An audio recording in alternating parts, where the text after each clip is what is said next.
आणि सुका कचरा वेगवेगळा केला पाहिजे. जेव्हा आपल्या दारी घंटा गाडी येईल त्या घंटा गाडीमध्ये ओला कचरा वेगळा आणि सुका कचरा वेगळा टाकला पाहिजे. आपल्या जर का दारी घंटा गाडी येत नसेल तर तात्काळ आपण नगरपालिकेला अर्ज केला पाहिजे. बरोबर आहे मित्रा. महानगरपालिकेला अर्ज केला पाहिजे. घंटा गाडी आमच्या दारापुढे काय येते. खरंय मित्रा. मित्रांनो तसंच आहे एक घातक कचरा. बरोबर आहे मित्रा. घातक कचरा घेऊन येत आहे. मित्रा घातक कचरा कोणता आहे? अरे मित्रा घातक कचरा अनेक प्रकारचा आहे. डायपर असेल, सॅनिटरी असेल, नॅपकिन असेल.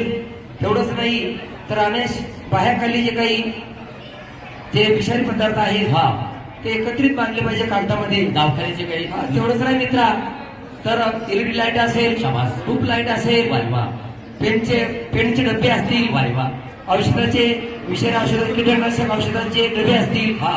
तेवढंच नाही तर काही सलांच्या बाटल्या असतील, धारदार वस्तू असेल, ड्रम असेल, रेझर पत्ती असेल, इंजेक्शन असेल, अशा कालबाह्य ज्या वस्तू आहेत ह्या सुका कचरा आणि ओल्या कचऱ्यात टाकायच्या नाही. मित्रा ओला कचरा आणि सुका कचऱ्यामध्ये टाकलं काय होतं तर ह्या धारदार वस्तू आहेत याच्यापासून माणसाला हानी होऊ शकते, इजा होऊ शकते. म्हणजे माणसाच्या पायात काच घुसू शकते. बरोबर आहे. ट्यूब जर फुटली त्या स्फोटक वस्तू आहेत, विषारी वस्तू आहेत तर त्या अलग टाकून त्याचं ऑटोमॅटिक जे महानगरपालिकाले त्यांना अलग वर्गीकरण करून किंवा अलग त्याची विल्हेवाट लावतात आणि जेणेकरून आपल्याला सामान्य माणसाला धोका होणार नाही याची काळजी शासन घेत आहे. मित्रा हे ओला कचरा आणि सुका कचरा याच्यापासून आपल्याला काय फायदा आहे? ओल्या कचऱ्यापासून मित्रा त्याचं सेंद्रिय खत होतं. ते शेतकऱ्याला त्याचा फायदा होतो. आपल्याला ते झाडाझुडाला टाकायला फायदा होतो. आणि जे सुका कचरा आहे याचं मित्रा परत डबल हा कंपनीला सुका कचरा घेतला जातो. प्लास्टिकच्या बाटल्या असतील, आणि काही फुट्टा कागदाचा फुट्टा असेल, जेवढं काही प्लास्टिक असेल ते परत आपल्या भंगारद्वारे जे आपण भंगार विकतो ना त्या भंगारद्वारे वापस घेतात आणि त्याचा सुद्धा आपल्याला पैसे भेटतात. आणि रस्त्यावर टाकलं तर कुठलाच फायदा होत नाही, परंतु दुर्गंधी पसरते आणि अनेक रोगाला बळी पडावं लागतं.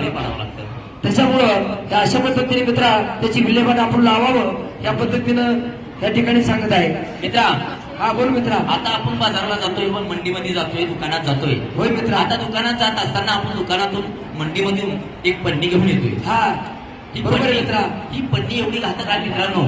आपण जी प्लास्टिक पन्नी वापरतो ही 100 वर्षाचा आयुष्य घेऊन आलेली आहे. बरोबर आहे मित्रा. ही जर का रस्त्यावर पडली, रोडावर पडली, आजूबाजूला पडली तर 50 ते 100 वर्षे खराब होत नाही. माणसाचा आयुष्य 60 ते 70 वर्षाच्या पेक्षा जास्त नाही. बरोबर आहे. पण पन्नी जर का 100 वर्षाचं आयुष्य घेऊन आलेली आहे.